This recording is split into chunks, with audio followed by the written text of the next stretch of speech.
Money doesn't talk in Natalie Bennett's world, it commands. At 32, she has weaponized her father's empire into something sharper, colder, more efficient than the old general ever imagined. The projections are clear. We must act now. I agree. The data supports this. Exactly. We need consensus. Understood. Let's proceed. Temperature locked at 68 degrees a setting, Natalie finds conducive to keeping people awake and slightly on edge. Below Central Park sprawls green and irrelevant. Up here, only numbers matter. The acquisition of Summit Tech is stalled. Gerald Hutchins, the vice president whose cologne always arrives 3 seconds before he does drones through the morning briefing. The tech firm in Boston is holding out for a better valuation, he explains, tugging at his tie like a noose might be more comfortable.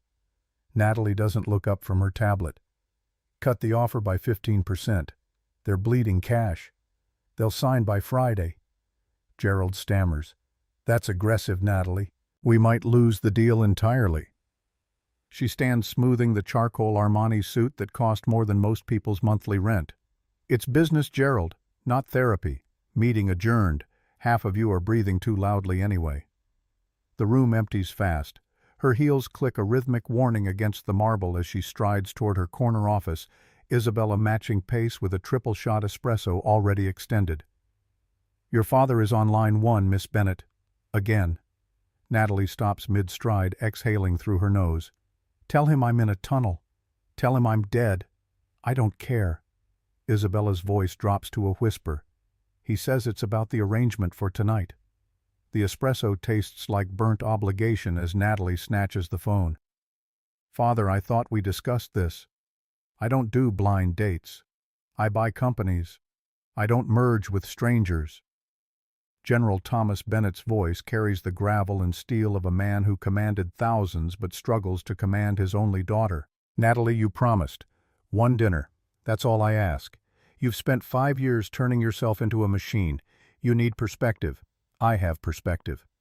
From the penthouse, the view is excellent. This isn't about the view. The general's tone shifts something raw beneath the authority. It's about character. Mrs. Caldwell swears by this man. She says he has integrity, a word you might want to look up. Integrity doesn't pay for private jets, Dad. The silence stretches long enough that Natalie almost thinks he's hung up. Then, just go. For me. Please, if you hate him, leave. But give him 1 hour. 7 o'clock at Bellecourt. His name is Marcus. Marcus. Natalie tests the name like stale bread. Sounds like a carpenter. He's a good man. That's enough. The line goes dead. Natalie stares at her reflection in the darkened window, a woman who has everything and the hollowness her father constantly pokes at. She hates when he's right. The memory surfaces unbidden her father in the hospital 5 years ago. Shrapnel scars still angry and red telling her about the soldier who pulled him from a burning Humvee in some God-forsaken desert. A man with integrity, he'd said then, too. She'd been too busy negotiating her first hostile takeover to listen. Isabella hovers in the doorway. Shall I confirm Bellecourt? Natalie nods once. Best table. If I'm going to be bored, I'm going to be bored with expensive wine. And cancel my 7 o'clock with Silicon Valley Ventures. She decides then she'll go be polite enough not to embarrass her father dissect this. Marcus, with surgical precision, expose whatever flaw everyone has, and go home to her silence and her millions. Just another transaction. Bellecourt is the kind of restaurant where menus don't list prices and the water comes from a specific Icelandic glacier. Natalie arrives at 7:15, fashionably late, is a power play she's perfected. The red Valentino dress cost $11,500 and screams authority in a frequency only other predators can hear. Henri, the maitre d', who terrifies most patrons, practically bows. Miss Bennett, always an honor. Your table is ready. The gentleman is already waiting. Something in Henri's tone makes Natalie's instincts sharpen. He hesitates, which Henri never does. Is there a problem, Henri? No, merely he is not the usual clientele we see with you, Miss Bennett. Natalie smirks. Lead on. They weave through the dimly lit dining room past senators and tech moguls, past old money and new money and money so old it's forgotten where it came from. Natalie holds her head high, expecting some Wall Street shark or trust fund artist her father dug up. Henri stops at a corner table. The man sitting there looks like he stumbled out of the wrong movie. The suit is ill-fitting shoulders, too tight fabric, a cheap polyester blend that catches the light wrong. His tie sits crooked. Dark hair needs a trim. Eyes look incredibly tired, carrying weight that has nothing to do with the hour. But the real shock isn't the man. It's what sits beside him. A child. A little girl, maybe 7 years old, messy pigtails, and a pink t-shirt with a stain that clashes violently with Bellecourt's gold leaf decor. She's coloring on the linen tablecloth with a blue crayon tongue stuck out in concentration. Natalie stops dead. Laughter bubbles up her throat, not joyful but the incredulous kind reserved for witnessing train wrecks. "You have got to be kidding me." The man stands as she approaches, knee slamming into the table. Silverware rattles. Hi. You must be Natalie. I'm Marcus Cole." He extends a hand. Knuckles rough and calloused grease under one fingernail despite obvious scrubbing. Natalie doesn't take it. She looks at him, then down at the child, then back. There seems to be a mistake. "I was told I was meeting a date, not interviewing a babysitter." Marcus's face flushes crimson. He pulls his hand back. "I am so sorry.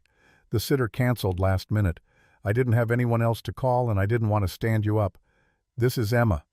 The little girl looks up, clutching the blue crayon. "Hi, I'm drawing a dinosaur." Natalie ignores the child completely. She sits not to stay, but to savor the absurdity.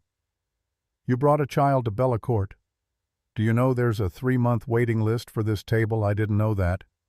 Marcus sits back down, tugging at his collar. "Look, I know this isn't ideal, but Mrs. Caldwell spoke so highly of you. She said you were kind." The laugh that escapes Natalie is short and sharp, echoing in the quiet restaurant. Heads turn. Kind Mrs. Caldwell is a romantic fool. "I am efficient, Marcus."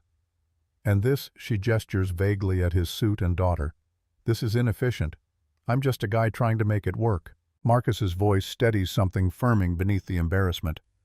"I work at a mechanic shop in Queens. I wanted to take you somewhere nice, show you some respect. Respect would be wearing a suit that doesn't look like it came from a donation bin." Natalie's voice drips ice. Marcus flinches. It's a small movement, but Natalie sees it, catalogs it, enjoys it like finding the weak point in a contract negotiation. And respect, she leans in, would be knowing that a woman of my stature does not dine with baggage. She glances at Emma. The little girl seems to sense the hostility, shrinking back against her father. "Daddy, is the lady mad?" Marcus puts a protective arm around his daughter. His eyes, previously tired and soft, suddenly harden to flint. "It's okay, Bug. Just keep coloring." He looks at Natalie. "You can insult my suit. You can insult my bank account. But don't you dare talk about my daughter like she's luggage. She's the best thing in my life." "Then your life must be very small." Natalie signals for the waiter. "I'm not staying. I just wanted to see what my father thought was good enough for me." Clearly his judgment is failing. She stands, smoothing her dress. "Enjoy your water, Marcus. I've already paid Henri to sanitize the table after you leave. It's cruel, unnecessary." But Natalie feels a twisted need to create distance from this display of raw, unfiltered humanity. It makes her uncomfortable in ways her therapist would have a field day with if she still saw therapists. Marcus doesn't yell, doesn't make a scene. He just looks at her with an expression she can't quite place. Not anger. Something worse, pity. "You have a lot of money, Natalie, but you're the poorest person I've ever met." The words land like a slap. Natalie laughs again, loud and harsh, but something in her chest constricts. "Save the philosophy for the garage mechanic. It won't pay the rent." She turns on her heel and walks out. She can feel eyes following her, admiring her, fearing her, envying her. She feels powerful. The cool night air hits her face as she exits through the heavy oak doors. Her phone is out before the valet brings her Bentley around. Well, her father answers on the first ring. "A disaster." Natalie laughs into the phone. "He brought a kid, Dad. A kid. And he looked like he washes cars for a living." I walked out. "Honestly, you owe me a trip to Paris for enduring 5 minutes of that." He brought his daughter. The general's voice carries an odd note. Yes. Pathetic. Anyway, I'm going to the club. I need to be around people who actually matter. She hangs up, tossing the phone into her purse. Triumph tastes like the champagne she'll order in 20 minutes. She's dodged a bullet. Her father will get over it. Everything will return to the comfortable numbness of board meetings and acquisitions and nights alone in her penthouse where nobody can disappoint her. As the Bentley pulls away from Bellacourt, Natalie doesn't see Marcus walking out behind her, holding Emma's hand, head held high despite the humiliation. She doesn't see him pull a small, worn photograph from his pocket, a picture of a platoon in desert camouflage, and stare at it for a long moment before tucking it away. And she certainly doesn't know that tomorrow morning her father, General Bennett, will be waiting in her office. And he won't be alone. The morning sun hits Bennett Industries' glass facade like a laser, but inside the atmosphere is frozen. Natalie strides into the lobby at 8 o'clock, sharp heels clicking dominance in Morse code.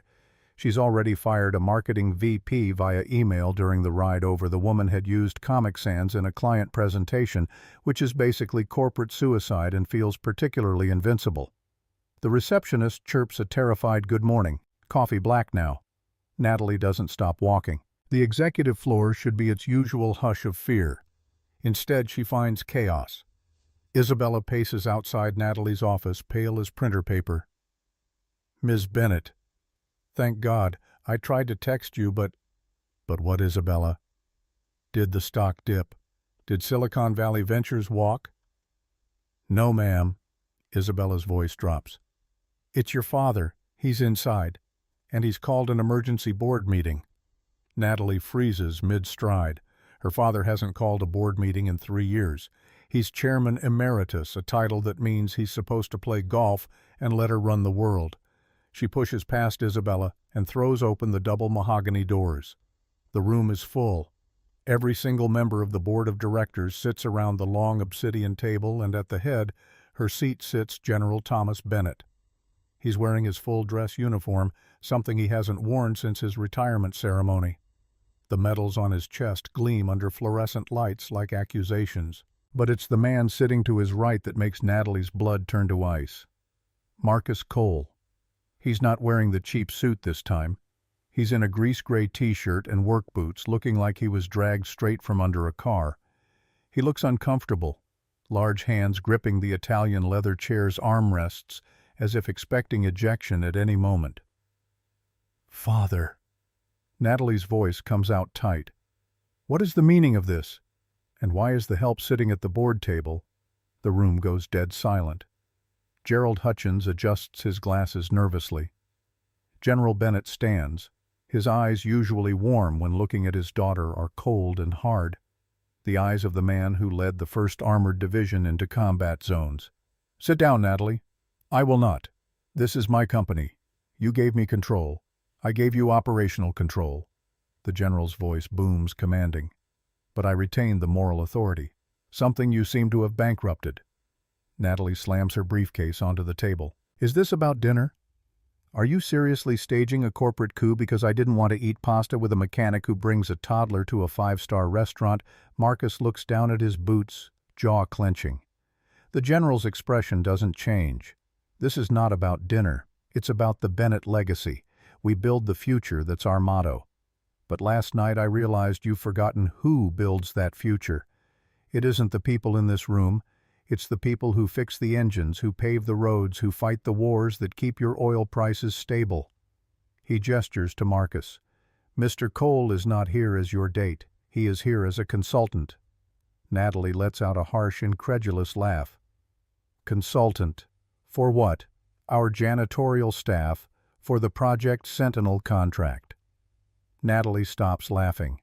Project Sentinel is the massive $1.8 billion government defense contract Bennett Industries is bidding on. It involves designing next-generation all-terrain armored personnel carriers for the military. It's the deal that would secure the company's future for the next decade.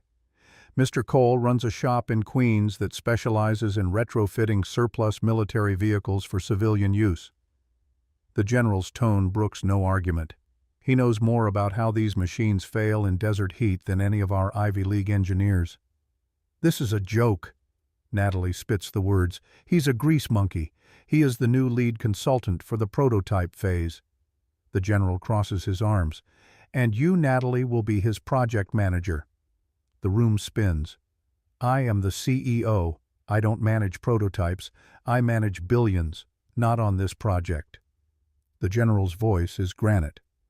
The board voted this morning. You want the Sentinel contract, you want your bonus this year, you work with Mr. Cole. You go to his shop. You learn the ground reality. If you refuse, Gerald has a motion ready to remove you as CEO pending a mental health sabbatical. Natalie looks at Gerald. The weasel nods apologetically. It's true, Natalie. The general was very persuasive. We all agreed this is necessary for your development. She turns her furious gaze on Marcus. He finally looks up, meeting her eyes. His are dark, intelligent, devoid of the intimidation she's used to seeing. I didn't ask for this. Marcus's voice is raspy, rough, like sandpaper on wood. Your dad showed up at my shop at 6 this morning. I told him no. He told me he'd pay off my shop's mortgage and cover Emma's tuition at Riverside Prep. Natalie's eyes narrow. Leverage. Her father bought him. Of course he did. The general never fights fair. Fine. The word hisses out between her teeth. You want me to babysit a dinosaur, I'll babysit. But mark my words, Marcus, you will quit within a week. I will make the paperwork so heavy you'll drown in it. I will make you wish you'd never accepted that dinner invitation. I already wish that. Marcus's tone is even no heat in it. Just fact. Good. Then we're on the same page. Natalie turns to her father. Is that all, General? One more thing? The general sits back down, steepling his fingers. The work happens at his shop in Queens. Our labs are too sterile. The prototype needs to be built in the real world. You report to Queens every morning at 700 hours, starting tomorrow. Dismissed. Natalie storms out of the room, vibrating with rage. She doesn't see the look her father exchanges with Marcus, a look of deep, silent understanding, something old and heavy passing between them. She doesn't see Marcus give a slight, almost imperceptible nod to the general before grabbing his cap and following her out. She only sees red. She's going to destroy Marcus Cole.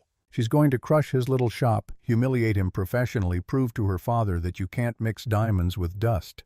By the time she's done, Marcus will be begging to go back to changing oil in obscurity. Queens smells like exhaust fumes and yesterday's coffee. Natalie's Bentley Continental sleek black, worth more than the entire block, looks like a spaceship landed in a junkyard as it pulls up to Cole's Auto and Fabrication. The shop is a converted warehouse with corrugated metal siding that's rusted to burnt orange. A faded sign hangs crooked over the bay doors. Tires stack in towers. The high-pitched whine of a pneumatic drill fills the air. Natalie steps out wearing a white Chanel pantsuit. It's a calculated insult. She's daring the environment to touch her, daring Marcus to comment, daring the universe to acknowledge that Natalie Bennett does not belong in Queens. She checks her watch. 7:05. She's 5 minutes late. She doesn't care. The open bay door swallows her. The noise is deafening, classic rock blasting from a boombox, metal on metal, men shouting over the din. 3 workers huddle around the engine block of a massive, battered Humvee. Where is he? Natalie shouts over the music. One of the men, burly with a beard like steel wool, looks up. He wipes his hands on a rag, appraising her from head to toe. Hey, turn it down. The music dies. The man looks Natalie up and down.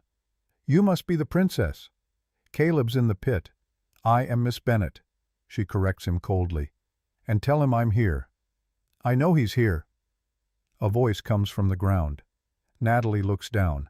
A pair of legs sticks out from under a Ford F250 boots, pointing skyward. Marcus slides out on a creeper, face smeared with grease.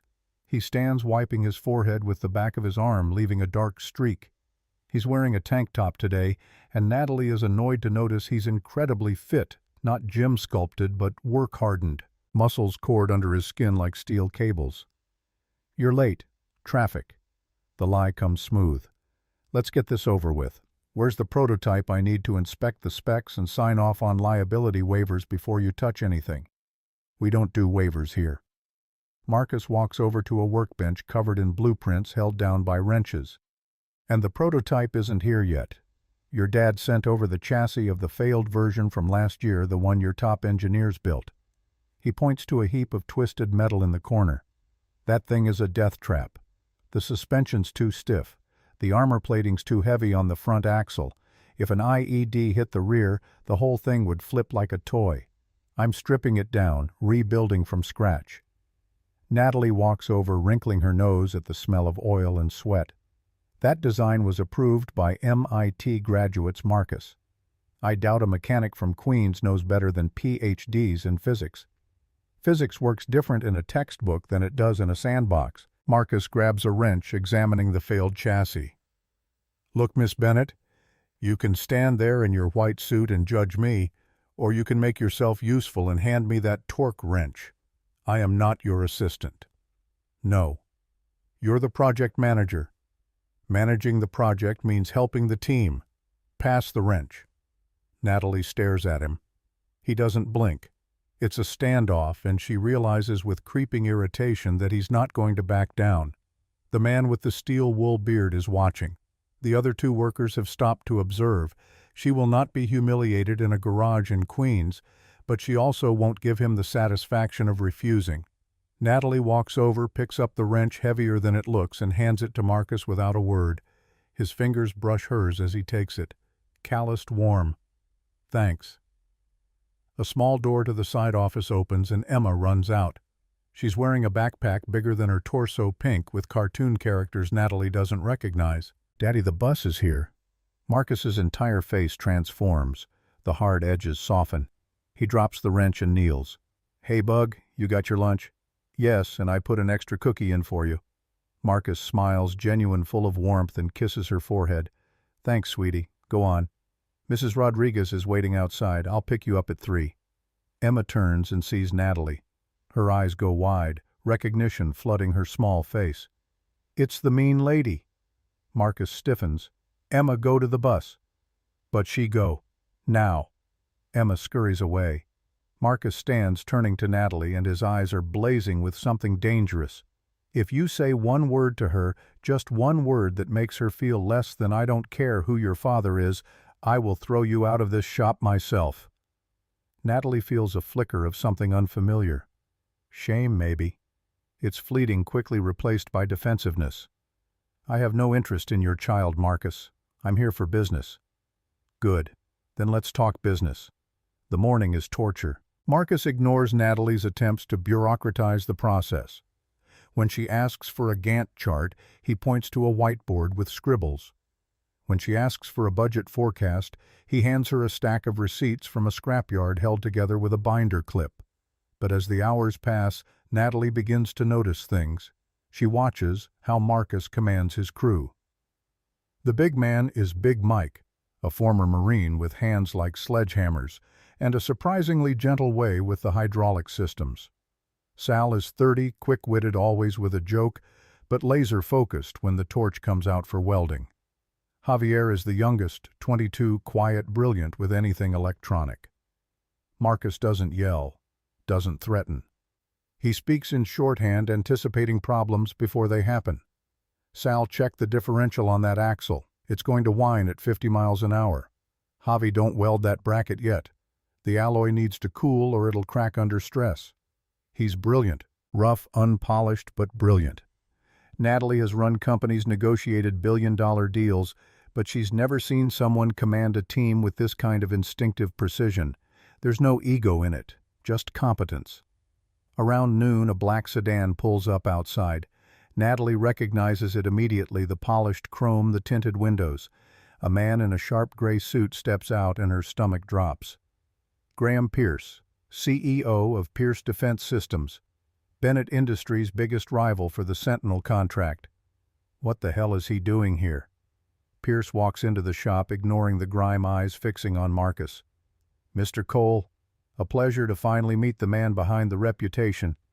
Marcus wipes his hands on a rag, looking weary. Can I help you? I hope so. Pierce smiles, oiled silk stretched over shark teeth. He glances at Natalie. Hello, Natalie. Slumming it today. Get lost, Graham. Pierce ignores her. He turns back to Marcus, reaching into his jacket. I heard Bennett has you working on the Sentinel retrofit. A waste of talent, frankly. Bennett Industries is bloated, old-fashioned, strangled by nepotism. He pulls out a check, placing it on the oily workbench. I'm prepared to offer you a buyout, Mr. Cole. Exclusive rights to your suspension patent, plus a position at Pierce Defense as VP of Engineering. Starting salary, $450,000 a year. Natalie steps forward. He's under contract, Graham. This is tortious interference. I'll have legal bury you. The contract is with Cole's Auto. Pierce counters smoothly. I'm buying the man and his brain, not the shop. Perfectly legal. Pierce leans against the workbench, casual as a viper sunbathing. I know about Emma's tuition at Riverside Prep, $28,000 a year. I can make that disappear with a signature, plus a signing bonus. He flips the check around. $2.5 million. Natalie's heart sinks. That kind of money is life-changing. Marcus is desperate. Anyone can see it in the worn boots, the shop held together with duct tape and prayer, the shadows under his eyes from working too many hours. Her father is covering some debts, but this is walk away and never touch, grease again money. She expects Marcus to grab it. Any rational asset would. She's already calculating the legal angles, how to spin this in the board meeting, which engineers she'll poach from Pierce in retaliation. Marcus looks at the check, looks at Pierce, looks at Natalie. Then he picks up the check. $2.5 million. Marcus says it softly, turning the paper over in his grease-stained fingers. Just a signing bonus. Pierce grins. Correct. The salary and benefits are separate. We can have papers drawn up by end of business today. Marcus slowly crumples the check. Methodically. Deliberately. He doesn't do it angrily, he does it the way someone might fold a napkin after a meal. Casual. Final. You know, Mr. Pierce, you rich folks think everything has a price tag. You think loyalty is something you buy at a dealership like floor mats and air fresheners. Don't be a fool, Cole. Pierce's smile vanishes. You're broke. I might be broke. Marcus steps closer and suddenly Pierce looks smaller. But I gave General Bennett my word. And where I come from, a man's word is the only thing he actually owns. Now get your vehicle off my property before Big Mike disassembles it for parts. Big Mike revs a power saw menacingly in the background, grinning. Pierce turns pale. He glares at Natalie. He's going to sink you. He's a relic and you're chaining yourself to a corpse. Pierce retreats to his car, tires squealing as he peels away. Natalie stands in the silence, stunned. She looks at Marcus, really looks at him for the first time. Why, that was $2.5 million. You could have fixed everything. Marcus goes back to the truck, picking up his wrench. Money fixes problems, Natalie. It doesn't fix people. And it doesn't buy sleep at night. I told your dad I'd finish this job. I finished the mission. The mission? Natalie's voice cracks slightly. It's a car, Marcus, not a war. Marcus freezes. His back is to her. For a second his shoulders seize up, muscles bunching tight. He takes a deep breath, lets it out slowly and turns around. His eyes are haunted, something dark and ancient passing through them. It's never just a car. The words come out barely above a whisper. It's the difference between coming home and coming home in a box. You don't get that. I hope you never do. He goes back under the truck. Conversation over. Natalie stands there, the smell of grease and ozone thick in the air. She feels small in her white suit. She realizes then that she doesn't know this man at all. Doesn't know why her father respects him. Doesn't know why he turned down a fortune. But she's going to find out. She walks over to the break room, a dingy alcove with a vending machine and a microwave that looks older than Javier. Fumbling for quarters, her eyes fall on a corkboard covered in invoices and takeout menus. Buried under a pizza flyer, there's a photograph. Natalie pulls it out. Its old edges curled and yellowed.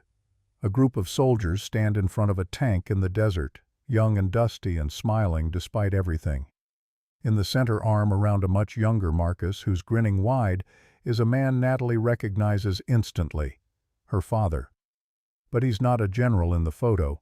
He's a colonel, and he looks exhausted, haunted, holding on to Marcus like a lifeline. Then she sees it. The date scrawled on the bottom in faded ink, Operation Ghost Wind, Day 14. Natalie's breath catches. Day 14. She knows that date. Every Bennett knows that date. It's the day her father's convoy was ambushed in the Zagros Mountains. The day he was supposed to die. The day he was saved by a ghost, a soldier whose name was redacted from official reports because the mission was classified. She looks at Marcus in the photo. He's holding a marksman rifle, not smiling like the others, looking at the horizon with vigilant intensity. Natalie looks from the photo to the leg sticking out from under the truck. He's not just a mechanic. He's the ghost. She shoves the photo into her pocket as Marcus slides out again. "Hand me the 10mm socket." Natalie Bennett, billionaire CEO, kneels down on the dirty concrete floor. She doesn't care about the Chanel suit anymore. She finds the socket in the toolbox, extending it. "Here." Marcus looks at her, surprised to see her on the ground beside him. Their eyes meet. For the first time, there's no mockery in hers, only a terrified curiosity. "Thanks." He takes the socket. "Marcus." Her voice trembles slightly. "Operation Ghost Wind. Were you there?" Marcus goes still. The socket clatters to the floor. The silence in the shop is heavy, suffocating. "Who told you about that?" His voice drops to a dangerous whisper. "I just—" Before she can finish, a loud crash echoes from the front of the shop. A scream follows, high and young and terrified. "Daddy, Emma!" Marcus moves before Natalie can even blink. He vaults over the hood of the truck with the speed and precision of someone whose body remembers combat, moving with impossible grace for a man his size. Natalie scrambles up and runs after him. In the front lot, a delivery truck has backed up too fast. The driver is new, panicked, unfamiliar with the tight space. The truck's rear end has clipped the edge of the school bus that just returned to drop Emma off. She forgot her inhaler, the driver would later explain. Metal is twisted, screeching. Emma sits on the ground, clutching her knee, crying. But the real danger is the delivery truck. The driver jumped out in his panic, forgetting the parking brake. The massive vehicle is rolling backward, gaining momentum, headed straight for the little girl frozen on the asphalt. Emma. Marcus roars. He doesn't run. He sprints. It's a blur of motion instinct and training taking over. He hits Emma like a linebacker, scooping her up and diving to the side just as the truck crunches into the wall where she'd been sitting a second before. They tumble onto the asphalt, Marcus taking the brunt of the impact, his body wrapping around Emma's to shield her. Natalie screams. Silence. Then Marcus groans, sitting up, checking Emma instantly. "You okay, Bug? You okay?" "I scraped my knee." Emma sobs, but she's whole, alive, breathing. "It's okay. I got you. I got you." He stands holding her close and turns to the delivery driver, who's trembling, ashen-faced. Marcus's face is a mask of fury, but he controls it with visible effort. He takes a breath, then looks at Natalie. There's blood dripping from a cut on his forehead, running down his face, mixing with the grease and sweat. "Meeting's over, Ms. Bennett. I have to take my daughter to the doctor." He limps toward his beat-up sedan, Emma crying against his shoulder. Natalie stands there shaking. She looks at the blood on the asphalt, the dent in the wall, the truck that would have crushed a 7-year-old girl if not for reflexes honed in war zones. She pulls her phone out with trembling hands. "Father," she says when the general answers. "What is it? You sound—" "I know who he is." The words choke out. "I know who Marcus is." Long silence on the other end. "Then you know that you are in the presence of a better man than I will ever be. Fix this, Natalie, or don't come back." The line goes dead. Natalie stands alone in the Queen's lot, watching Marcus's taillights disappear, the white Chanel suit covered in dust and oil she'll never be able to wash out. The waiting room of Queen's General Hospital smells like antiseptic and broken promises. Natalie sits in a hard plastic chair, still wearing the ruined Chanel suit, ignoring the stares from other patients who can smell money even when it's covered in motor oil.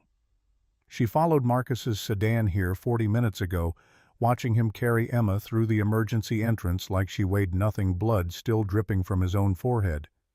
When Marcus finally emerges from the treatment area, he looks worse. A butterfly bandage tapes over his eyebrow. He walks with a stiff limp, favoring his left side where he took the impact. Emma holds his hand, sporting a bright bandage on her knee and clutching a lollipop like a trophy. Marcus stops when he sees Natalie. Exhaustion wars with surprise across his features. "You're still here. I wanted to make sure Emma was all right." Natalie stands, feeling awkward in a way boardrooms never make her feel. "I paid the bill. The administration said it's taken care of." Marcus's jaw tightens. "I didn't ask you to do that." "I know, but you saved her life, and frankly, you shouldn't be worrying about deductibles right now." Marcus looks at her, searching for the arrogance he's used to seeing. He doesn't find it. The fight drains out of him in a long exhale. "Thank you. I'll pay you back." "Don't insult me, Marcus.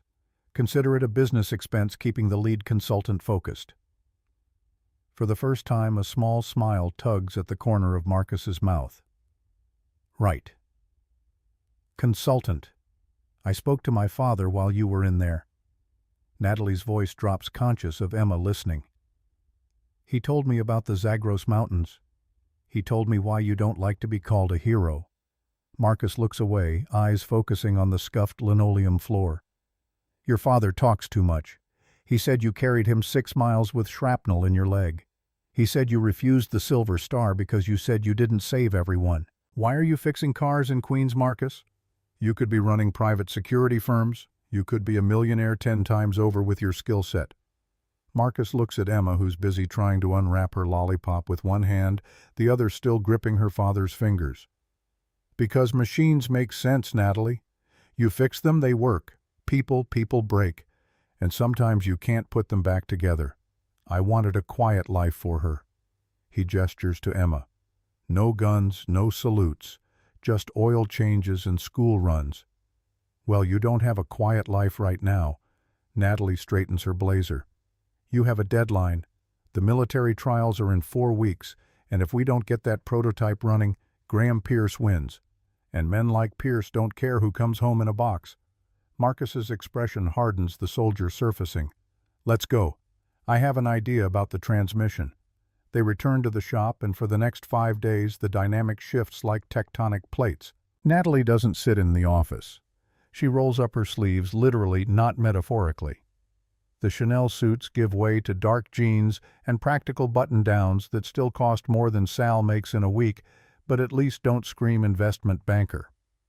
Friday morning she arrives exactly at 7. Marcus notices but doesn't comment. She asks what he needs, and when he hands her a clipboard to catalog parts from the stripped chassis, she does it without complaint. Her iPad spreadsheet is color-coded, cross-referenced by weight and cost and delivery time. Marcus finds himself impressed despite his better judgment. "You're organized. I didn't become CEO by being sloppy." The weekend passes with Natalie doing something she hasn't done in years: homework. Saturday afternoon in her office overlooking Central Park, she pulls up every file on Project Sentinel. The previous prototype failed spectacularly during trials 12 tons when it should have been 9 fuel economy at 4 miles per gallon suspension that couldn't handle anything rougher than a parking lot. Marcus's design specs, hastily sketched on graph paper with notes in the margins, show 9.5 tons, 8 miles per gallon adaptive independent suspension that responds to terrain in real time. She runs the numbers 3 times. His design isn't just better, it's brilliant. Monday morning she brings coffee for the whole crew. Big Mike stares at the cup like it might explode. "You trying to bribe us, boss lady? I'm trying to learn how to be human." Marcus watches from across the shop, something unreadable in his expression. By Tuesday, Natalie is asking technical questions that aren't stupid. Marcus explains the modular armor concept, heavy plating where enemy fire concentrates, lightweight composite everywhere else, and she follows sketching notes suggesting a weight distribution algorithm she remembers from an MIT paper. "You actually read engineering journals?" "I read everything. Knowledge is leverage." Wednesday afternoon, Marcus gets a phone call. His face goes gray as he listens. When he hangs up, Natalie catches the tension radiating off him. "Everything okay, Emma's school? They want a parent-teacher conference Monday about behavioral issues. She's been getting into fights. Kids have been giving her grief about not having a mother." Marcus rubs his face with both hands. "She punched a boy yesterday. Gave him a bloody nose. I don't know how to handle this part. It's the first crack in his armor. Natalie sees the fear beneath the competence, the single father terrified he's failing the one thing that matters. She doesn't know what to say, so she says nothing, just nods and goes back to work. But something shifts inside her chest, a tightness she can't name. Thursday evening, Natalie stays late. They're testing the hydraulic system, checking for leaks, and it's tedious work that requires 2 sets of hands. Big Mike and Sal left at 6, Javier at 7. Now it's just Marcus under the frame and Natalie calling out pressure readings. 11 o'clock slides past. Midnight. The shop is quiet except for the hiss of hydraulics and their breathing. You should go home. This isn't your job. I'm the project manager. It is my job. They work in companionable silence. Then Marcus's voice drifts up from beneath the chassis. Why did you really walk out that night?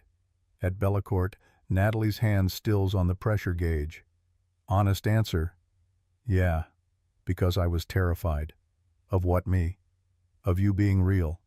Everything in my world is a transaction calculated predictable. You walked in with your daughter and your cheap suit and your integrity.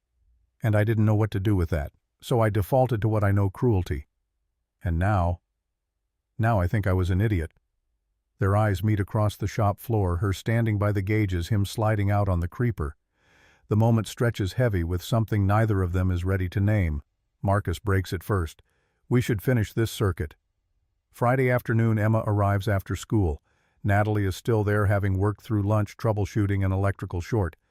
Emma hesitates in the doorway, half hiding behind Marcus. Natalie kneels down to Emma's eye level, remembering how small the world looks from that height. Hi, Emma. I owe you an apology. I was very rude to you at the restaurant. I'm sorry. You made Daddy sad. I know. I made myself sad, too. Can we start over? Emma considers this with the seriousness of a federal judge. What's your name, Natalie? Okay, Miss Natalie. Do you want to see my drawing? It's a tank with flowers on it. I'd love to see it. Marcus watches from across the shop, and when Emma runs to get her backpack, he mouths 2 words. Thank you. The following Monday, a black Mercedes S-Class pulls into the lot. Graham Pierce steps out looking like a predator who smells blood in the water. Big Mike tenses hand, moving toward a wrench. Marcus straightens from the engine bay, wiping his hands on a rag. Pierce walks in without invitation. Mr. Cole, still slumming it with the Bennetts. I see. What do you want, Pierce? Just checking in. My offer still stands better now, actually. $500,000 signing bonus. $600,000 salary. I've sweetened the deal because I respect persistence even when it's misguided. Natalie steps into view from behind the Humvee. Hello, Graham. Trespassing now public accommodation. Pierce smiles his shark smile. Besides, I'm here on a mercy mission, trying to save Mr. Cole from making a terrible mistake. He's already made his decision. Natalie's voice could cut glass. Decisions can be unmade. Pierce turns back to Marcus. The Sentinel contract is a dead end, Cole. Bennett Industries is hemorrhaging talent. Their stock's been flat for 2 years. Natalie here is desperately trying to prove she's not just her father's princess playing CEO. You're a prop in her redemption arc. That's enough. Marcus's voice drops to something dangerous. Is it Pierce leans against a workbench, casual malice in every line? Because from where I'm standing, you're a talented engineer being used by a spoiled rich girl who wouldn't know real work if it ran her over. How long do you think she'll keep pretending to care about grease and metal once the contract is signed? She'll go back to her penthouse and you'll go back to being nobody. Marcus takes a step forward. Pierce takes a step back. You need to leave, now. Or what? You'll assault me? Pierce pulls out his phone. I'd love to add that to my lawsuit after you lose the contract. Natalie moves between them. You really want to play this game, Graham? Because I have lawyers who eat men like you for breakfast and bill by the quarter hour. Now get out of our shop before I have you escorted off the property. Our shop. Pierce laughs. Listen to yourself, Natalie. You've been playing mechanic for 2 weeks and you think you belong here? These men tolerate you because your daddy's paying the bills. The second the money stops, they'll forget you existed. Natalie's jaw tightens, but before she can respond, Big Mike steps forward. With respect, Mr. Pierce, the boss lady's earned her place. She spent 36 hours straight checking bolts last week when we found sabotage. She's bled for this project same as the rest of us, so maybe you should listen when she tells you to get lost. Pierce's smile falters. Sabotage. What? Sabotage. Marcus and Natalie exchange a glance. Too much said. Nothing that concerns you. Marcus crosses his arms. Now leave or I'm calling the police for trespassing. Pierce straightens his tie, recovering his composure. You're making a mistake, all of you. When Bennett loses this contract, there won't be jobs for any of you. But Pierce Defense takes care of its people. Remember that when you're filing for unemployment. He walks out. The Mercedes kicks up dust as it speeds away. 36 hours. Marcus looks at Natalie. What's he talking about? I was going to tell you. Natalie pulls her tablet from her bag, opening a file. I came in Sunday night to run some diagnostics. Found anomalies in the torque readings. When I checked manually, I found 47 bolts that had been deliberately loosened. Not enough to fail immediately, but enough to fail catastrophically during high-speed trials. Marcus goes very still. Show me. They spend the next 3 hours going over every inch of the chassis. The sabotage is professional, subtle, precise design to look like accidents under stress. Brake line crimped just enough to weaken it. Electrical connections severed halfway. Sensor calibrations off by millimeters. This would have killed us. Marcus sits back on his heels, face pale. During the Nevada trials, the first hairpin turn at 60 miles an hour, the brakes would have failed. We would have gone off the edge. I know. Why didn't you tell me Sunday? Natalie meets his eyes. Because I wanted to be sure before I accused a defense contractor of attempted murder. And because I knew you'd want to report it, which would delay the trials, which would forfeit the contract. So you just what? Fixed it yourself. I cataloged every issue, cross-referenced the failure points, and ordered replacement parts with expedited shipping. They arrived this morning. I was going to walk you through it after lunch. Marcus stares at her like he's seeing her for the first time. You could have walked away. Told your father the project was compromised. Protected yourself. And let Pierce win. Not a chance. That afternoon they work side by side, replacing every compromised component. Natalie's hands get dirty in ways they never have: oil under her fingernails, grease on her palms, metal shavings embedded in her skin. She doesn't complain, doesn't check her phone, just works.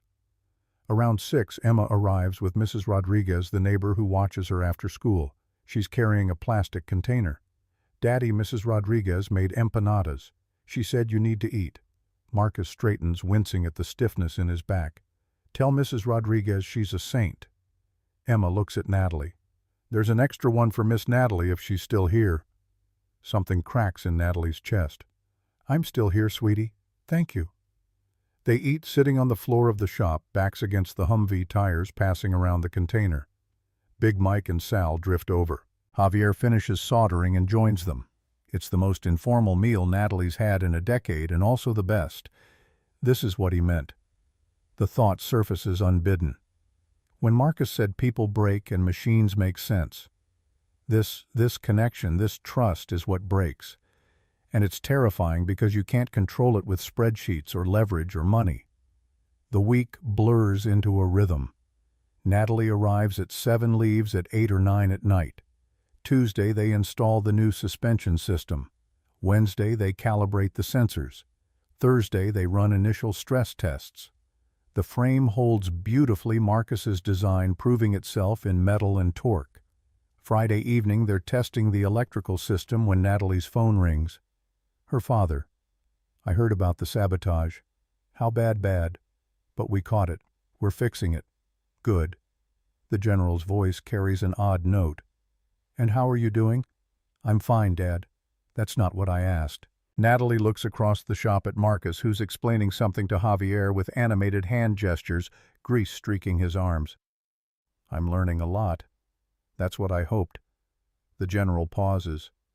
He's a good man, Natalie. Maybe the best I've ever known. Don't let him get away. The line goes dead before she can respond. Saturday morning. Natalie does something she hasn't done in 5 years. She doesn't go to the office. Instead, she shows up at the shop in actual work boots she bought at a hardware store in Queens, feeling absurdly proud of the purchase. Marcus raises an eyebrow when he sees them. What, I'm adapting to my environment. Never thought I'd see Natalie Bennett in steel toes. There's a lot you haven't seen. They work through the weekend, the prototype taking shape hour by hour. Sunday afternoon, they mount the armor plating the modular panels Marcus designed that can be swapped based on mission profile. It's beautiful in its brutal efficiency. Monday arrives with the parent-teacher conference Marcus has been dreading. Natalie offers to come along. You don't have to do that. I know.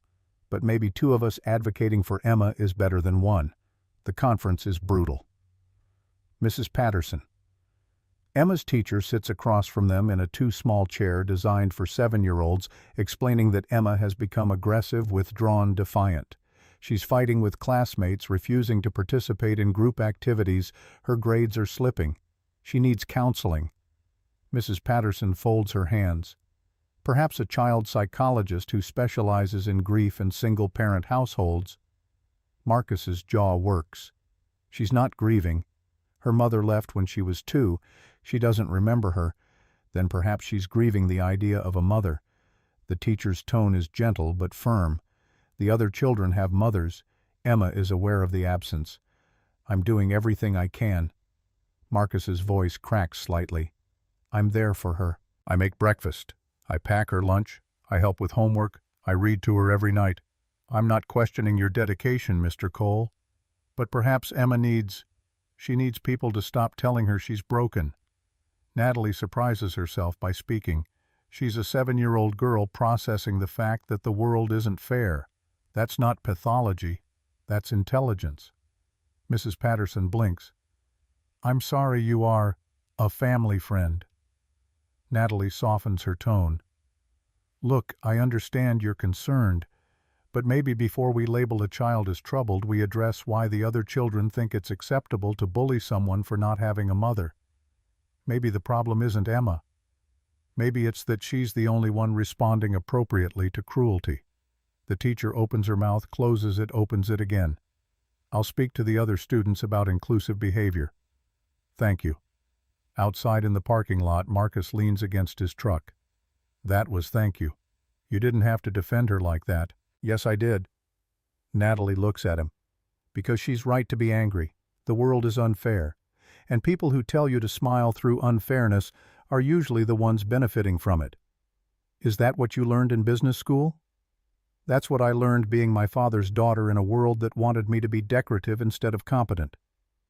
Marcus looks at her for a long moment. You're not what I expected. Neither are you.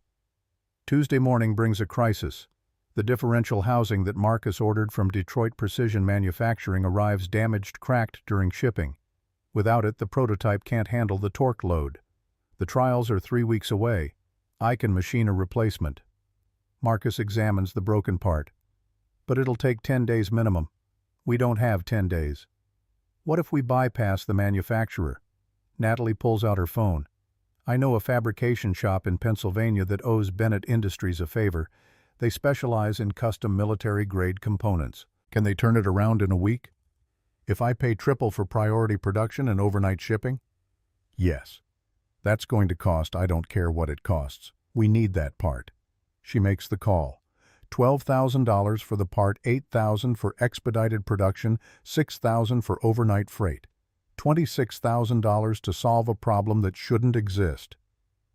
Marcus looks ill. I can't let you spend that much on... You're not letting me do anything. This is my decision. We're too close to fail over a shipping accident. The part arrives Thursday afternoon. By Friday, they've installed it, tested it, and confirmed the differential can handle loads 20% higher than spec. Marcus runs the numbers 3 times to be sure. Saturday, Natalie brings bagels and cream cheese for breakfast. Sunday, they work through until midnight, every system green, every test passed. The prototype is ready. Monday morning, Marcus stands back and looks at what they've built. The Sentinel isn't pretty, all function, no flash, but it's a machine that will bring people home alive. We did it. Natalie stands beside him, both of them covered in a week's worth of grime and exhaustion. We did. He looks at her, really looks at her. When did you stop being the woman who walked out of Bellecourt? I think Natalie considers this. I think I stopped being her when I realized that woman was lonely and miserable and cruel because she thought power and money could fill the parts of her that were empty. And they can't. What fills them? This. She gestures at the shop, at the team, at Emma's drawings taped to the wall. Being part of something that matters. Being around people who see you as human instead of a balance sheet. Marcus reaches out and his hand, calloused and scarred and strong, covers hers on the workbench. I'm glad you stayed. I'm glad you let me. The moment breaks when Big Mike walks in with coffee and a grin. Lovebirds done making eyes. We got a prototype to load for Nevada. They spend Tuesday preparing for transport. The Sentinel gets loaded onto a flatbed trailer secured with chains and padding. Wednesday they convoy to Nevada, Marcus driving the truck with the prototype, Natalie following in her Bentley with Big Mike as co-pilot, Sal and Javier bringing tools and spare parts in the van. The drive takes 16 hours through Pennsylvania, Ohio, Indiana, Illinois, Nebraska, Colorado, Utah. They stop at a truck stop in Kansas for dinner, greasy burgers and watery coffee, and the kind of exhausted silence that comes from people who've spent 3 weeks building something together. In Nevada, they check into a motel outside the proving grounds. The military trials are Thursday morning. Natalie lies in bed in a room that smells like cigarettes and regrets staring at the ceiling, too wired to sleep. Her phone buzzes. A text from Marcus. Can't sleep either. Want to see something. She finds him outside by the pool, empty cracked concrete, no water, staring at the desert stars. It's beautiful out here, away from the city lights. Marcus doesn't look at her. Tomorrow's going to be rough. The course is designed to break vehicles. 20% failure rate on average. But our design is better. Design doesn't matter if execution fails, if I missed something, if there's a weak point I didn't account for. He stops, jaw working. 4 men died because I didn't see the ambush coming. I've spent 13 years trying to make up for that. If this fails, if someone gets hurt because I was wrong again, you weren't wrong then, and you're not wrong now. Natalie moves closer. You did everything you could in that desert, and you've done everything you can here. Sometimes that has to be enough. What if it's not? Then we fail together, and we figure out what comes next. But Marcus? She waits until he looks at her. You're not alone in this anymore. You have a team. You have me. Whatever happens tomorrow, you don't carry it alone. His hand finds hers in the darkness. They stand like that, watching the stars wheel overhead, neither of them speaking, neither of them needing to. Thursday morning breaks brutal and bright. The Nevada proving grounds sprawl across 100 square miles of hostile terrain. The military has erected a grandstand for the brass. Natalie spots her father in the center, flanked by Pentagon officials. General Bennett looks stoic, but his hands grip his knees, white-knuckled. 2 vehicles sit at the starting line. On the left, the Pierce Vindicator, sleek and black and expensive, looking like it drove off a movie set. Graham Pierce stands beside it in a linen suit, shaking hands with generals confident. On the right, the Bennett Sentinel. Gray, ugly, dented from transport. Marcus stands beside it in coveralls, looking like he just crawled out from underneath. The course is 15 miles of hell. Rock crawls, sand dunes, water crossings, high-speed tactical sections, hairpin turns, designed to test stability at speed. 2 hours to complete. Lowest time wins, but completion is all that really matters. You don't have to ride along. Marcus checks Natalie's flight suit, mandatory for all passengers during live trials. It's going to be rough. I'm the project manager. If this thing falls apart, I want to be there to yell at you. Marcus laughs through the comm system in her helmet. Copy that, boss. The flare goes up, green smoke. They launch. The Sentinel roars not a purr but a war cry. The torque pins Natalie against her seat. They tear off the line dust billowing behind them. The Vindicator is faster on the straightaway, shooting ahead, kicking up a blinding cloud of sand. Marcus doesn't chase. He's patient, watching, waiting for the terrain to change. Rock crawl section. The Vindicator hits it hard. Suspension too stiff. chassis bouncing violently. The Pierce driver struggles to find grip. The Sentinel, with Marcus's adaptive suspension, flows over the boulders like water finding level. Each wheel responds independently, the frame staying remarkably stable. We're gaining. They pass the Vindicator on the descent, Marcus threading between rocks that would tear an axle off a normal vehicle. Now the sand dunes. 40-degree slopes, loose surface, no traction. The Sentinel climbs engine screaming, Marcus shifting weight distribution through controls Natalie doesn't understand. They crest the first dune and launch airborne for 3 full seconds, landing hard but stable. Behind them, the Vindicator crests and lands nose first, front suspension compressing too far. The driver recovers but loses time. Water crossing next. 4 feet deep, muddy bottom current trying to sweep them sideways. Marcus guns it, plowing through water up over the hood. The engine doesn't stutter. The sealed compartments hold. They explode out, the far side spray arcing in the sun. High-speed tactical section. The moment Natalie's been dreading. Hold on.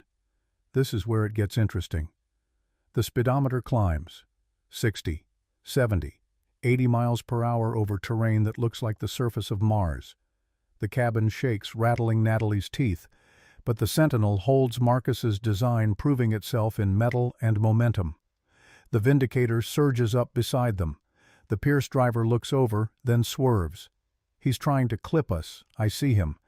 This is the Ghost now. This is the soldier who drove through ambushes, who calculated angles of fire while insurgents tried to kill him. The Vindicator slams into their side. Metal shrieks. The impact jolts Natalie's neck, but the heavy armor plating Marcus insisted on holds firm.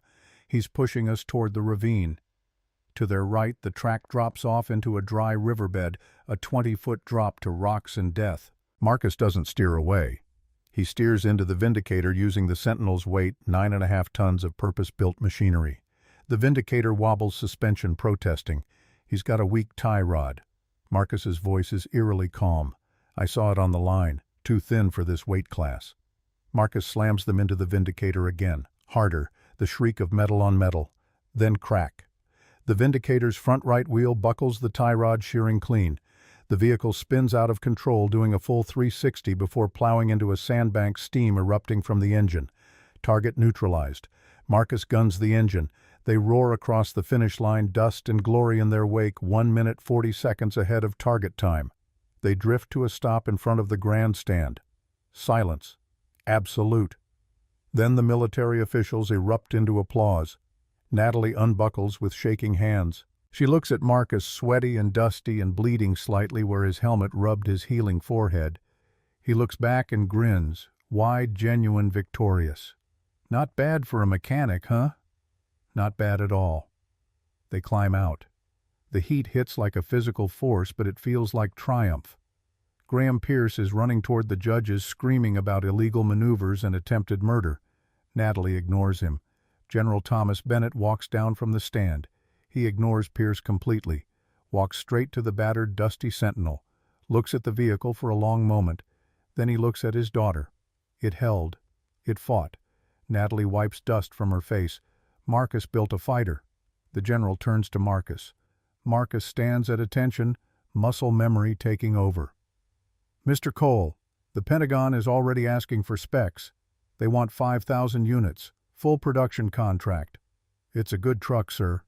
Marcus's voice is humble, deflecting. It's not just the truck.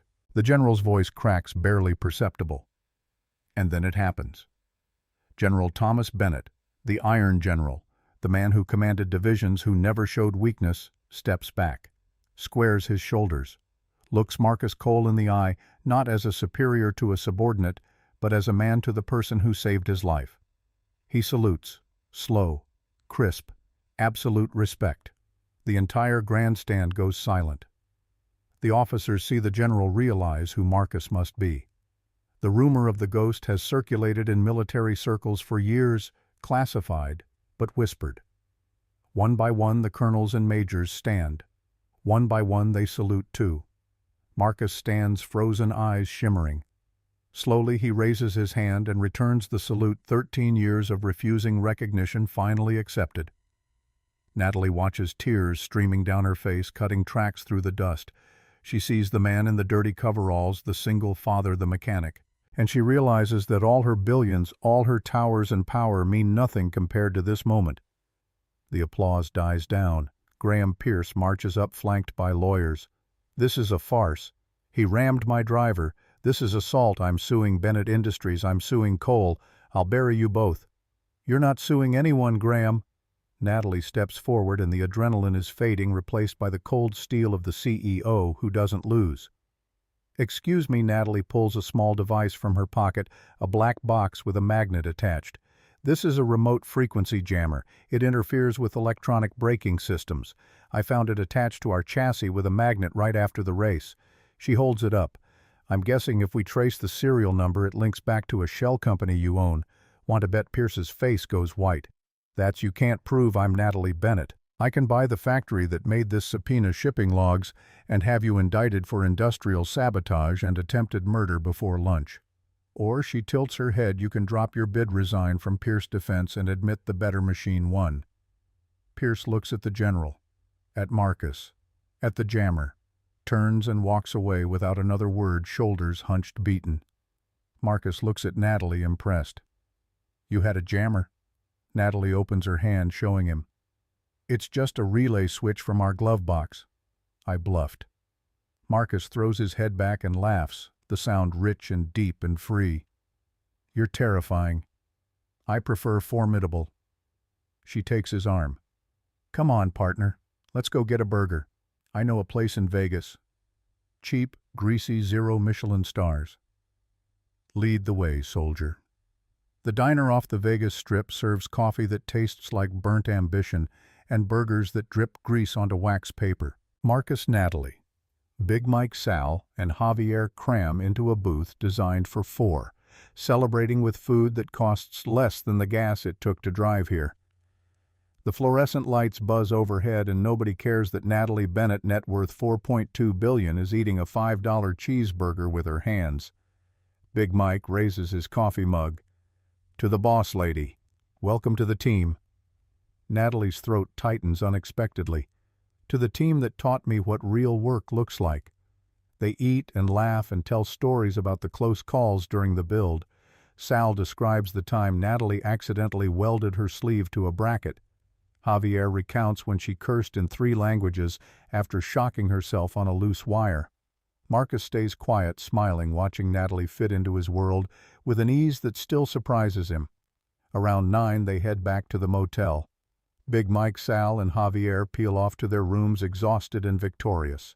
Marcus walks Natalie to her door, hands in pockets, suddenly awkward now that the adrenaline has faded. Hell of a day, hell of a month. She leans against the doorframe. Thank you for not giving up on me. When I showed up in that white suit acting like I owned the place. You did own the place, technically. Marcus grins. You just didn't know what to do with it yet. And now you're dangerous. In the best way. The silence stretches comfortable and charged. Marcus shifts his weight, opens his mouth, closes it. I should let you sleep. Long drive back tomorrow. Marcus. Wait. He stops, turns. Natalie steps closer, close enough to see the dust still caught in his hair, the exhaustion around his eyes, the smile lines that weren't there a month ago. I need to say something. She's terrified more than she's ever been in a boardroom. I'm sorry. For Bellecourt. For how I treated you and Emma. I was cruel, and you didn't deserve it. You already apologized to Emma. That's what mattered. But I hurt you too. I saw it in your eyes that night. Marcus looks at her for a long moment. Yeah, you did. But I've been hurt worse. And you've changed. Have I? The Natalie I met at Bellecourt wouldn't have spent 36 hours in a shop checking bolts. She wouldn't have ridden into a Nevada desert at 80 miles per hour. She wouldn't have cared. I care now. Natalie's voice drops. About the project. About the team. About... She stops. Can't say it. Not yet. Too raw. Too real. About you, Marcus. I care about you. The words hang in the desert air between them. Marcus doesn't move. Doesn't speak. just looks at her like he's trying to read a language he's forgotten. Natalie, I'm not your world. I fix cars. I live in Queens. Emma's tuition alone costs more than I make in 6 months. What happens when the contract is done and you go back to boardrooms and I go back to the shop? We're from different planets. Then maybe I need to change planets. She steps closer. Marcus's hand comes up, cupping her face, thumb brushing her cheek. His palm is rough, scarred, warm. You sure about this? I've never been more sure about anything in my life. He kisses her, slow, careful, like she might break. But Natalie doesn't break. She leans in, hands fisting in his shirt, pulling him closer. The kiss tastes like coffee and possibility and everything she didn't know she was missing. When they break apart, Marcus rests his forehead against hers. What happens next? We finish the contract. We build 5,000 trucks. We save lives. And after Natalie's voice is steady after we figure it out. Together. Together. I like that. 6 months later, Bellacourt looks exactly the same. The same golden lighting, the same hushed conversations, the same weight of old money and older wine. But everything else is different. Natalie walks in wearing a soft cream dress, elegant without armor. Marcus beside her in a charcoal suit, tailored this time but still wearing the scuffed work boots he refuses to give up. They're my connection to the ground. She'd laughed. Don't ever change them. Between them, swinging both their arms, is Emma. She's wearing what appears to be a princess dress from a costume shop, complete with a plastic tiara that catches the light. The restaurant's usual clientele, senators, CEOs, people who think $1,000 bottle of wine is appropriate for Tuesday, stare openly. Henri doesn't hesitate this time. Miss Bennet, Mr. Cole, and Princess Emma, your table is ready. He leads them to the same corner table, the one where this started, where Natalie walked out laughing, where Marcus sat with grease under his fingernails and a 7-year-old girl coloring dinosaurs. I still can't believe you made us come back here. Marcus pulls out Natalie's chair. The water costs more than my first car. It's symbolic. Natalie sits watching Emma immediately pull out crayons. We're rewriting the memory. Emma announces loudly, I'm drawing a tank with flowers on it. A woman at the next table, dripping diamonds and disdain, glances over. 6 months ago, Natalie would have glared her into submission. Tonight, she just winks. It's a peace tank. They order, they eat, they laugh. Natalie listens as Marcus talks about the shop now officially renamed Cole Bennett Advanced Fabrication. They've hired 15 new employees. The Sentinel contract is in full production, 200 units per month rolling out to military bases across the country. Big Mike finally adopted that stray cat that kept hanging around the shop. The one that hissed at everyone, he named it Sergeant. Says it reminds him of his old drill instructor. Natalie laughs, genuine and unguarded. Emma shows her the drawing, a tank sprouting daisies from the turret, a rainbow overhead. It's beautiful, sweetie. Midway through the meal, General Thomas Bennett walks through the restaurant. He's not dining here, heading to a private function in the back room, but when he sees them, he stops. The entire restaurant seems to hold its breath. The general walks over, placing a hand on Marcus's shoulder. Report, Mr. Cole. All systems go, sir. Though managing 2 strong-willed Bennett women is proving harder than combat. The general laughs, the sound booming through the quiet space. He kisses Natalie's cheek. You look happy, Vic. Finally. I am Dad. Good. Carry on. As he walks away, Marcus turns to Natalie. His expression shifts, nervous energy replacing the easy confidence. So there's something I wanted to ask you. Okay. Marcus reaches into his pocket, pulling out a small box, velvet worn at the edges with a tiny smudge of grease on one corner. Natalie's heart stops. Natalie Bennett. I'm not a rich man. I can't give you a diamond the size of a skating rink. I can't give you a private island or a yacht or any of the things people in your tax bracket expect. He opens the box. Inside is a ring, simple and unadorned. Not gold, not silver. A dark matte gray that catches the light in subtle ways. This is titanium alloy, a shaving from the axle of the Sentinel prototype, the one that saved us in Nevada. I machined it myself on the lathe in the shop. It's not fancy, but it's unbreakable. It can withstand heat pressure impact. It endures. Marcus looks into her eyes and his voice drops.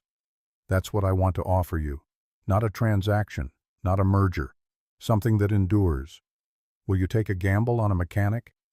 Tears stream down Natalie's face, ruining the makeup she spent an hour perfecting. She doesn't care.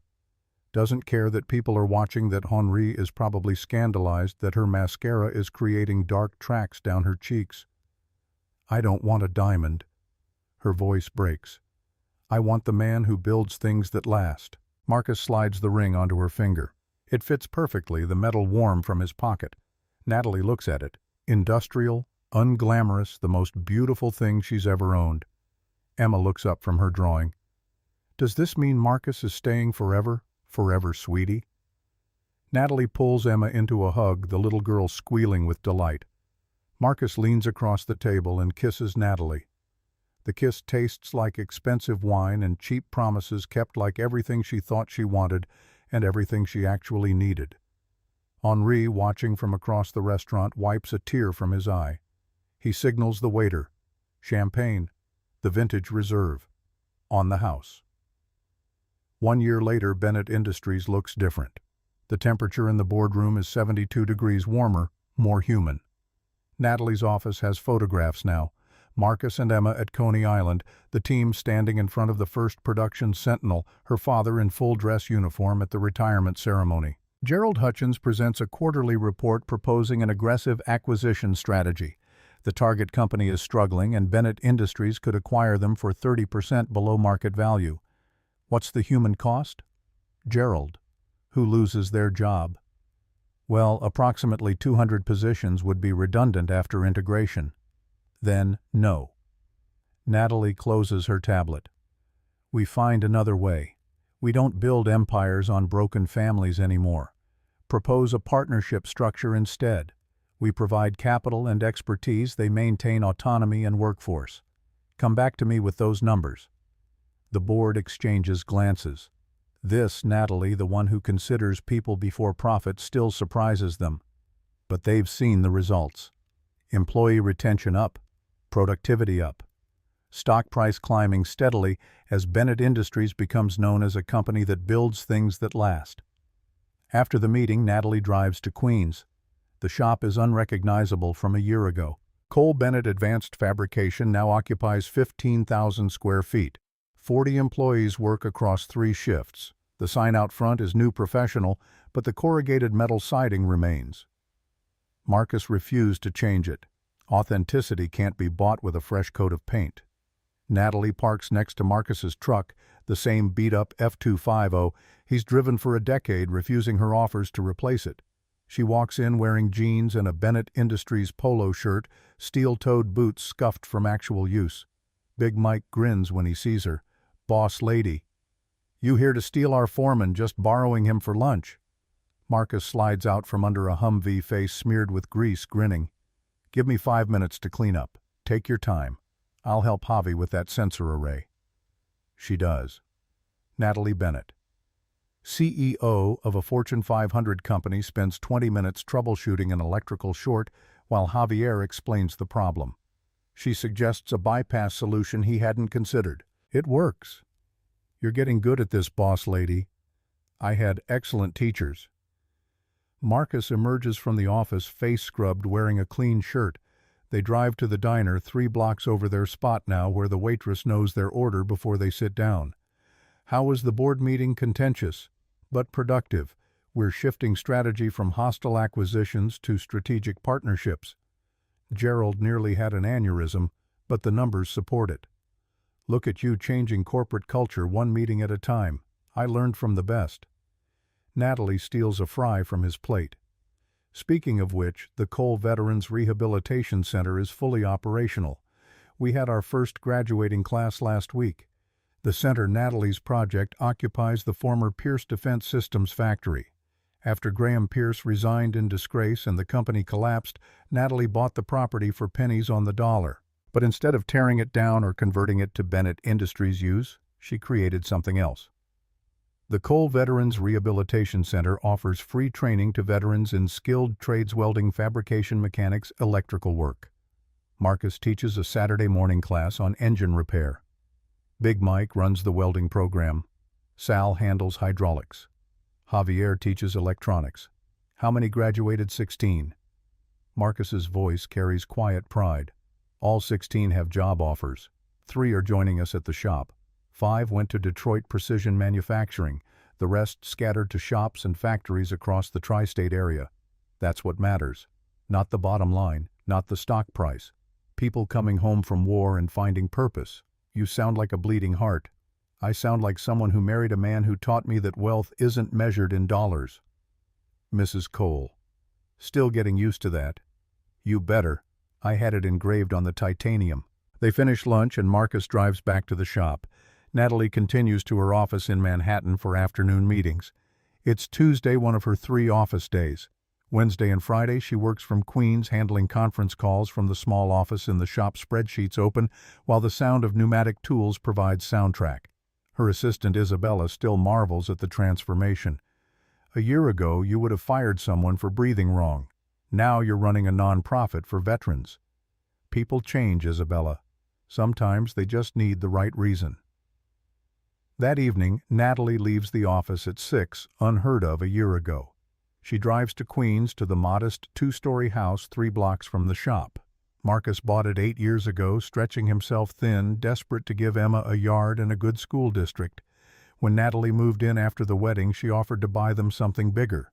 Marcus refused. This house has Emma's height marks on the kitchen door frame.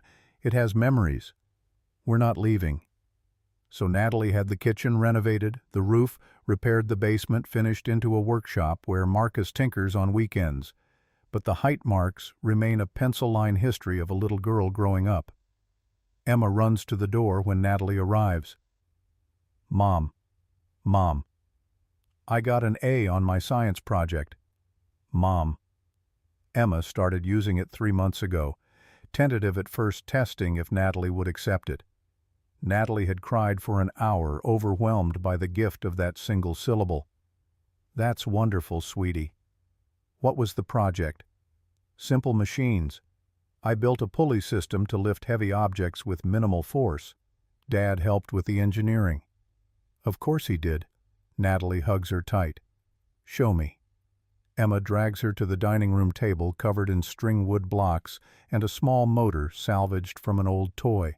The pulley system is crude but functional, demonstrating mechanical advantage with hand-drawn force diagrams. This is brilliant, Emma. You're going to be an engineer, like Dad and you, exactly like us. Marcus emerges from the kitchen apron on, stirring something that smells incredible. Chicken and rice. His grandmother's recipe, the one thing he cooks better than anything Natalie's ever had at Bellacourt. They eat dinner as a family, something Natalie never had.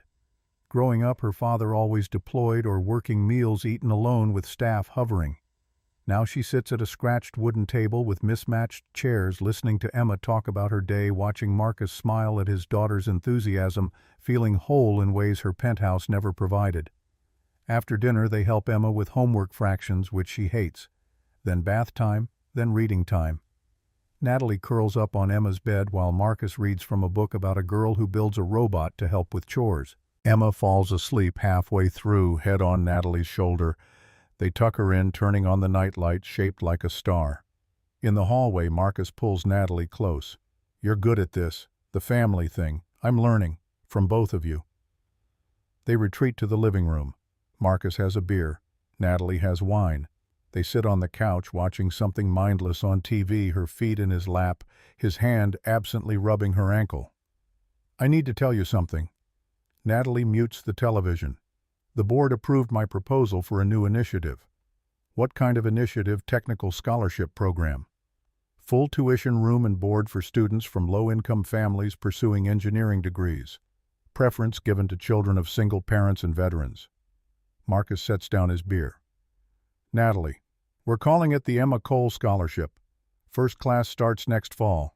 20 students. You didn't have to. Yes, I did. Because somewhere right now there's a kid like Emma, brilliant and curious, whose parent is working 2 jobs just to keep the lights on. And that kid deserves a chance. The same chance your father gave you when he taught you about engines in that garage in Brooklyn. Marcus pulls her into his arms, face buried in her hair. I love you. I love you too. 6 months later, spring arrives with the kind of warmth that makes New York almost tolerable. Natalie stands in the Bennett Industries lobby greeting the inaugural Emma Cole Scholars. 20 students ages 18 to 22, backgrounds spanning the economic spectrum. Foster kids, children of military families, first-generation Americans, kids who fix cars to help their parents, who code in their spare time, who build things because they can't afford to buy them. She sees Marcus in their eyes, that hunger to create, to solve, to make the world work better. Welcome to Bennett Industries. You're not here because someone did you a favor. You're here because you earned it. And over the next 4 years, we're going to invest in you because we believe that talent is universal, but opportunity is not. They tour the facilities, meet engineers, shadow project managers. Natalie watches a girl from rural Pennsylvania examine a CAD workstation with the same wonder Natalie felt the first time she saw the shop floor in Queens. At lunch, Marcus arrives with Big Mike, their guest speakers, 2 men who prove that expertise comes from experience, not pedigree. I never went to college. Marcus addresses the scholarship recipients. Learned everything I know in a garage in Brooklyn from my father, who learned it from his father. But when Bennett Industries needed someone to design the Sentinel, they didn't care about my degree. They cared if I could solve the problem. And you're here because you can solve problems. Don't let anyone tell you you're less than, because you didn't grow up with money. Your perspective is your strength. After the event, Natalie walks Marcus to his truck. That was perfect. Those kids needed to hear it from someone who's been there. Marcus checks his phone, a text from Mrs. Rodriguez. Emma's dance recital starts in an hour. We better move. I promised her we'd be front row. They drive to the school auditorium, arriving just as the lights dim. Emma is in the third performance, a group dance to something contemporary that Natalie doesn't recognize.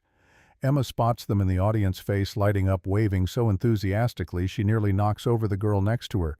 She's going to be trouble when she's older. Marcus grins. She's trouble now. That's why we love her. After the recital, they take Emma for ice cream. She chatters about the performance, the girls in her class, the upcoming field trip to the Science Museum. She's confident now, the withdrawn 7-year-old from a year ago transformed into a vibrant 8-year-old who knows she's loved. Later, after Emma is asleep, Marcus and Natalie sit on the back porch. The yard is small, 40 feet square, but Emma has claimed it for a garden. Tomatoes grow in crooked rows. Herbs sprawl wild near the fence. It's chaotic and imperfect, and theirs. Do you ever regret it? Marcus asks quietly. Choosing this over the penthouse. The charity galas. The world you came from, Natalie considers. A year ago, her life was spreadsheets and hostile takeovers and nights alone with expensive wine. Now it's grease under her fingernails and school recitals and a titanium ring that doesn't match any jewelry she owns. I regret wasting 32 years before I figured out what actually matters, but regret this never, even though you spend Wednesdays elbow deep in hydraulic fluid, especially because of that. Her phone buzzes. Her father. She answers on speaker. How was the recital? Emma was magnificent. A star. You would have been proud. I'm always proud. The general's voice softens. Of both of you, I'm calling because the Pentagon just approved the next phase. They want Bennett Industries to bid on the armored transport contract. Bigger than Sentinel, higher profile. Who do they want as lead engineer? They requested Marcus by name. But I wanted to check with you both before committing. It's a 3-year project. Demanding. Natalie looks at Marcus. He shrugs, a small smile playing at his lips. Tell them we're interested. But we have conditions. Marcus works from Queens. No relocating. And the team comes with him. Big Mike Sal Javier. Non-negotiable. I'll relay that. Though I suspect they'll agree to anything to get Cole Bennett on the project. You've built quite a reputation. We've built it together. Natalie emphasizes the plural. Marcus did the engineering. I just handled the business side. You did more than that, Vic. You found what I couldn't give you, purpose beyond profit. Your mother would be proud. The mention of her mother gone since Natalie was 12, cancer taking her fast, creates a hollow ache. Dad, she would. And so am I. Talk soon. The line goes dead. Natalie sits in the quiet processing. Her mother died when Natalie was 12, leaving the general alone to raise a daughter while running a division. He'd done his best, but grief made him distant work his refuge from loss. Until Marcus pulled him from that burning Humvee, the general had been running from death. After he'd been running toward redemption, trying to save the men he couldn't save, trying to give his daughter what his wife would have wanted for her. You okay? Marcus's hand finds hers. Yeah. Just thinking about paths, how one moment can change everything. You mean when a grease monkey showed up at an overpriced restaurant with his daughter in terrible suit? I mean when a hero showed up and reminded me that money can't buy what matters. They sit in comfortable silence watching the stars appear over Queens. A year ago, Natalie couldn't have named 3 constellations. Now Marcus has taught her Orion, Cassiopeia, Ursa Major, pointing them out on clear nights the same way his father taught him. 3 months later, the Cole Veterans Rehabilitation Center holds its second graduation. 32 veterans this time, the program expanding faster than anticipated. Natalie stands at the podium looking out at men and women who served, who sacrificed, who came home to a country that struggled to give them purpose. You didn't fight for profit margins or quarterly earnings. You fought because you believed in something bigger than yourselves. And now you're building something bigger than yourselves. Every weld you make, every engine you rebuild, every system you install, you're creating infrastructure that keeps this country moving. That matters. You matter. Marcus hands out the certificates, shaking hands, remembering names, asking about families. Big Mike presents the top welding student with a bonus, a professional welding kit worth $2,000. You earned this. Don't let anyone tell you otherwise. After the ceremony, a veteran approaches Natalie. Mid-30s Army infantry, 3 tours in the Middle East, etched in the scars on his hands. Ma'am, I just wanted to say thank you. I came back from deployment 2 years ago. Couldn't hold a job, couldn't sleep, couldn't figure out where I fit. This program, it gave me something to build again. I start at Cole Bennett next week. Fabrication team. What's your name, Rodriguez? Luis Rodriguez. Natalie shakes his hand. Welcome to the family, Luis. We're lucky to have you. She means it. Rodriguez represents the mission that drives Cole Bennett. Now not just profit, but purpose. Building machines that bring people home, training veterans who need direction, creating infrastructure for second chances. That evening, Natalie, Marcus, and Emma drive to Long Island for dinner with the general. He's retired fully now, spending time at a small house near the beach consulting for the Pentagon on contract negotiations, but mostly just enjoying quiet. Emma runs to him when they arrive, launching herself into his arms. Grandpa, I brought you my report card. Let's see it. The general examines the paper seriously. All A's except for 1 B+ in English. What happened there? I said the book was boring. Emma shrugs. Teacher disagreed. The general laughs. Honesty will get you far in life, Emma. Just pick your battles. They eat on the back deck, steaks. The general grilled corn on the Cobb salad from his small garden. The sunset paints the sky orange and purple, waves crashing in the distance. The Pentagon loves the preliminary designs for the transport contract. The general addresses Marcus.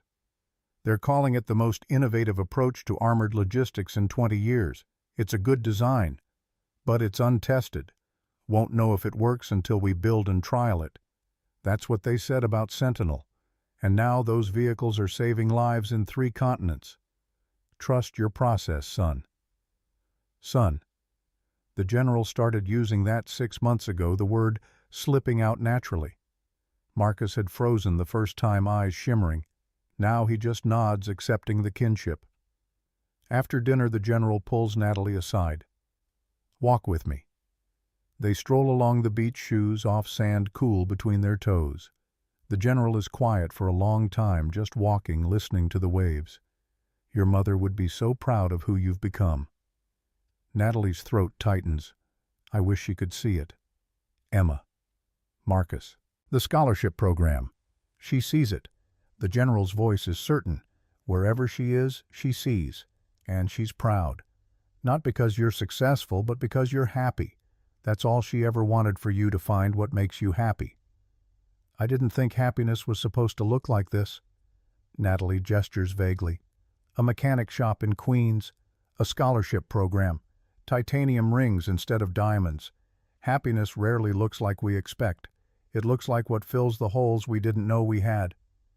They turn back toward the house. Through the windows, Natalie can see Marcus and Emma building something with blocks at the kitchen table, both of them focused, laughing when the tower collapses. I spent 30 years trying to fill those holes with money and power. It never worked, because you were building walls, not bridges. The general puts his arm around her. Now you're building bridges. To Marcus, to Emma, to those veterans, to a future where success means more than a balance sheet.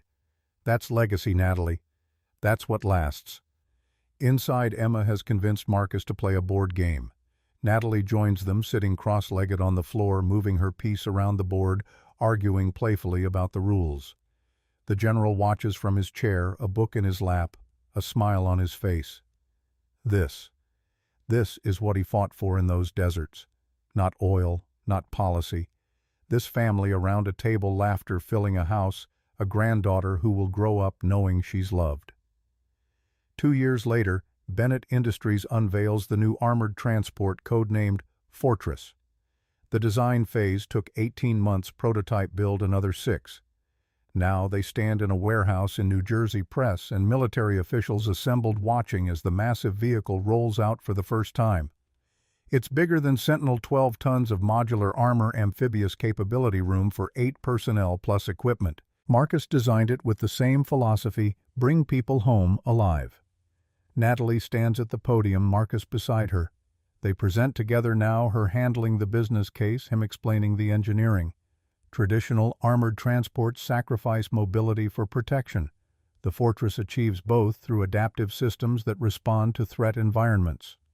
In urban combat, additional plating deploys automatically. In open terrain, the vehicle sheds weight for speed. It thinks, adapts, survives. The demonstration is flawless. Fortress navigates an obstacle course, transitions from land to water, withstands simulated attacks. The Pentagon officials take notes. The press takes photos. Graham Pierce's successor at Pierce Defense Systems watches with barely concealed envy. After the presentation, a young reporter approaches Natalie. "Ms. Bennett, 3 years ago you were known as one of the most ruthless CEOs in the industry. Now you're building machines to save lives and running scholarship programs for disadvantaged students. What changed?" "I met someone who showed me that wealth isn't measured in dollars. It's measured in lives, improved bridges, built futures created. And I decided I wanted to be wealthy in ways that actually matter. That's quite a transformation." "It's not transformation, it's remembering. Remembering that businesses exist to serve people, not the other way around. My father taught me that. And a mechanic from Queens reminded me." The mechanic from Queens stands nearby, talking with Big Mike and Sal about modifications for the next prototype. He glances over, catches Natalie's eye, winks. Emma is 12 now, tall and confident, asking the engineers technical questions that make them pause and think. She wants to build bridges, she announced last month. Not metaphorical ones, actual suspension bridges that connect places and people. Natalie watches her. This girl who called her mom, who changed everything by existing, who represents every second chance Natalie never knew she needed. That evening they returned to Queens. The house has been expanded, a second-story addition for Emma's growing need for space, a workshop in the garage where Marcus tinkers and Emma learns.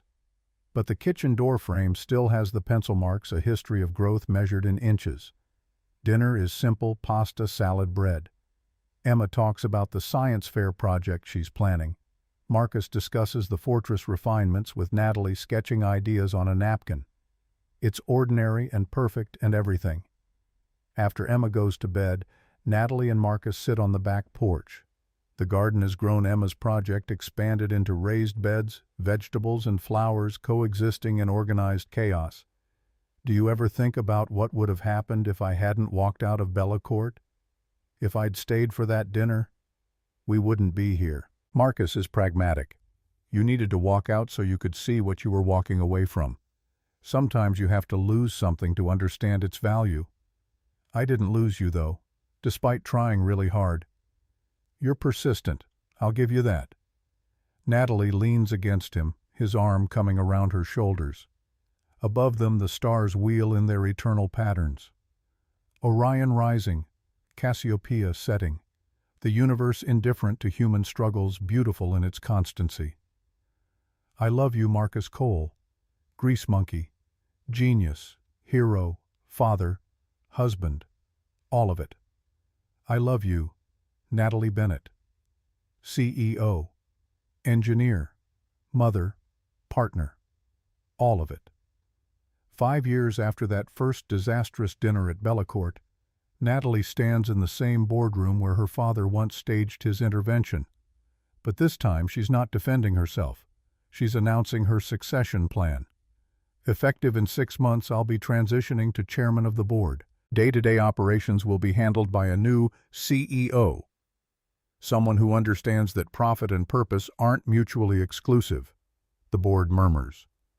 Gerald Hutchins, older now, gray at the temples, asks the obvious question. Who Sarah Chen? She's been running our sustainability division for 3 years. Increased efficiency by 40% while cutting waste by 60%. She understands that the future of manufacturing is responsible manufacturing, and she's hungry in ways I'm not anymore. You're only 37, Natalie. Surely you have more to build. I do. Just not here. Natalie closes her portfolio. I'm moving full-time to the Cole Veterans Rehabilitation Center. We're expanding to 5 locations across the country. That needs leadership, vision, focus. And honestly, I'm more excited about training the next generation of skilled workers than I am about quarterly earnings. The board approves unanimously. Even Gerald, who fought her on every policy change for 3 years, nods his support. You've turned this company into something your father would be proud of. It's time for you to build your own legacy. That evening, Natalie drives to the rehabilitation center in Queens. The expansion is nearly complete, triple the space, new equipment capacity for 100 students per session. Marcus is in the fabrication lab teaching advanced welding to a group of veterans who hang on his every word. She watches from the doorway this man who changed her life by being exactly who he was. No pretense, no performance, just competence and integrity and a commitment to building things that last. He sees her, excuses himself from the class, walks over, wiping his hands on a rag. How'd it go? They approved everything. Chen takes over in 6 months. I'm officially free. Free to do what this? Natalie gestures at the center. Full-time. No more splitting focus between the company and what actually matters. Marcus pulls her close, kissing her forehead. I'm proud of you. We built this together. All of it. They did. The center, the scholarship program, the family, the life that neither of them planned, but both of them needed. Emma arrives after school. She's 17 now, taking college-level courses, already accepted to MIT with a full scholarship from the Emma Cole program. She's building a robot for her senior project, something about assistive technology for disabled veterans. Mom, can you help me with the motor calibration, Mom? Still the most beautiful word Natalie knows. Of course, sweetie. Show me what you've got. They work side by side in the lab, mother and daughter building something together. Marcus watches from across the room, grease-stained and happy, surrounded by students who will carry forward what he taught them. This is wealth, not the billions in the bank, not the penthouse or the Bentley or the corner office. This, the grease and the laughter and the work that matters. The daughter who calls her mom, the husband who saw past the armor to the woman underneath, the veterans learning skills that will carry them forward, the bridges built where walls once stood. Natalie Bennett spent 32 years trying to be the richest woman in the room. Now holding a wrench while her daughter explains torque ratios, grease on her hands, and purpose in her heart, she finally understands she's wealthy in the only currency that truly matters. Outside, the sun sets over Queens. Inside, the sound of metal on metal, voices teaching and learning, laughter echoing through a space built for second chances. And in the center of it all, a family built from the wreckage of first impressions, proving that sometimes the poorest person in the room is the one who hasn't learned what wealth really means. The titanium ring on Natalie's finger catches the light: industrial, unbreakable, enduring, just like everything they built together.